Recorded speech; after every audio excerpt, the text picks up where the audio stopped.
Welcome to the next episode of Your Charisma Coach. It's finally here. And today I'm going to celebrate that by talking about something that's very important: how to develop and boost your self-esteem. Now, the greater your self-esteem, the more you can free yourself up in conversation. Having a high self-esteem really helps us to be confident. If you've ever hung around your friends and family and they've just said to you, hey, just be yourself, what they're saying is just be the most comfortable version of you. Now, the more comfortable we feel about ourselves, the more we can be ourselves, the more we can relax into a conversation, and it just works very smoothly. The more we can be free and we can be spontaneous. So the greater our self-esteem, the higher our confidence. A lot of people don't have high self-esteem. They have a low self-esteem which they protect with a sense of pride. Now, pride is this idea of they create an image for themselves where they probably don't want to look silly. So they might not say a joke in case everyone laughs at them, or they don't want to do anything that looks foolish. It's taken me a long time, but I've realized that you don't have to be like that. You can lose your pride. And the way to lose your pride is to boost your self-esteem up. So I'm going to share with you some very practical ways to build your self-esteem quickly. And we're going to look at those today. So thanks for joining me, and let's kick this off. Do things that scare you. When you confront fear, you really find out about yourself as a person. It gives you a kind of a reference to think like, well, I faced fear and I got through it and it was all right. Now, one thing I really want to stress is all fear exists in the future. Fear doesn't exist right now in the present. So for example, if I set you on fire, you're on fire, you deal with it. There's no need to be scared because you're dealing with, I better get these flames out a bit quick. The moment you start getting scared again is when you think, now what's going to happen to me? Okay, so all fear exists in the future. So find something that really scares you and go and do it. Now, something that would really scare me is, I don't know, like look at this environment. If you just take a look around this environment, it's a very public place. There's loads and loads of people. So embarrassing myself in this public place is something that would scare me. Now, right now, I know what I'm going to do. The feeling in my tummy of fear is here right now. And what my fear is jumping in that fountain. So here goes. I'm going to go and do it. Okay. Woo! And is it really that bad? I'm just going to do a lap.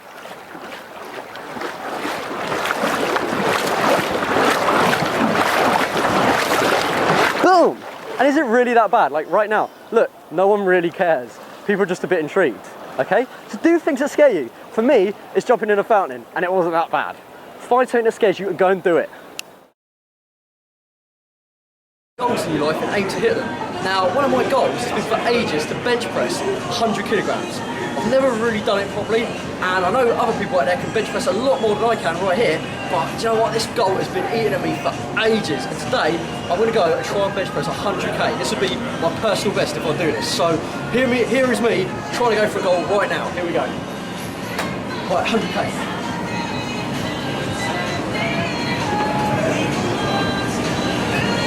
Ready, Marcus? Yeah. 3, 2, 1. Okay, we're good. Let's go. Come on. Look up. That's it. That's it. Come on. Push.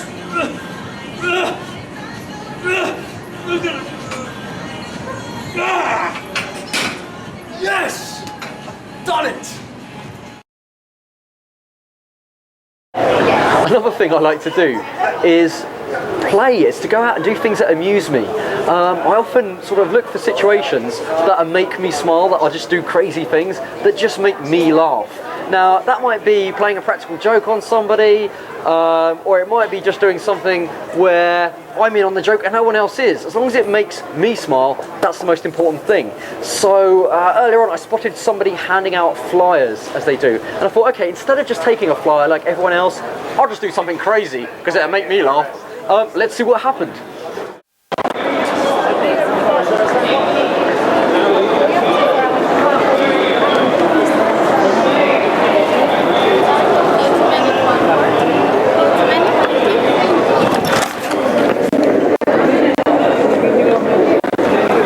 I said I'd be back though.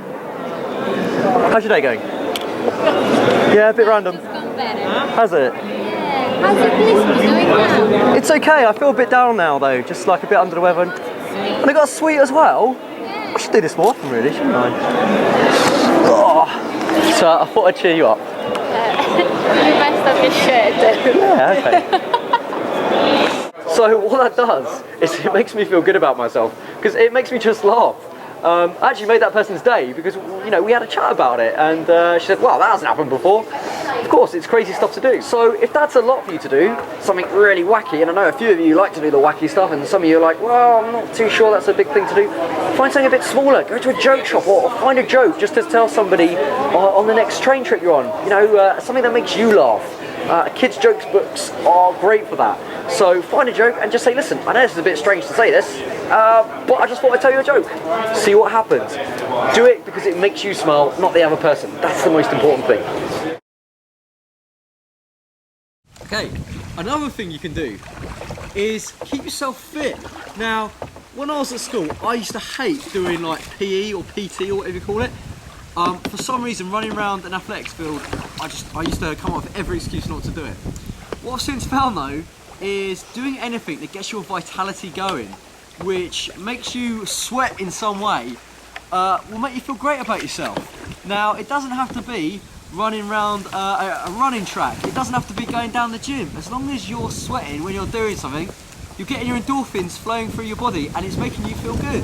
But find something, an activity, like in this case for me, it's kayaking, that gets your blood pumping a bit, gets you a bit sweaty, gets you out working hard. I mean, oh dear, on a day like this, it's not very sunny unfortunately, but it's getting me working, it's getting me sort of my heart racing and stuff. And it's getting me exercising, and that makes me feel good about myself. So there's an old saying of feel fit or feel shit. So get out there, find something you like doing that'll make you sweat. Now snooker and darts, they're great sports, but you're not going to really sort of get your breath going with that. You're not going to get your heart racing. Find something you like doing, get out there and do it. Pursue anything that interests you and really investigate it. Now, it doesn't matter whatever it is, whether it's doing karate or building, I don't know, wigwams, but anything that just piques your curiosity, go and get a book out and read about it.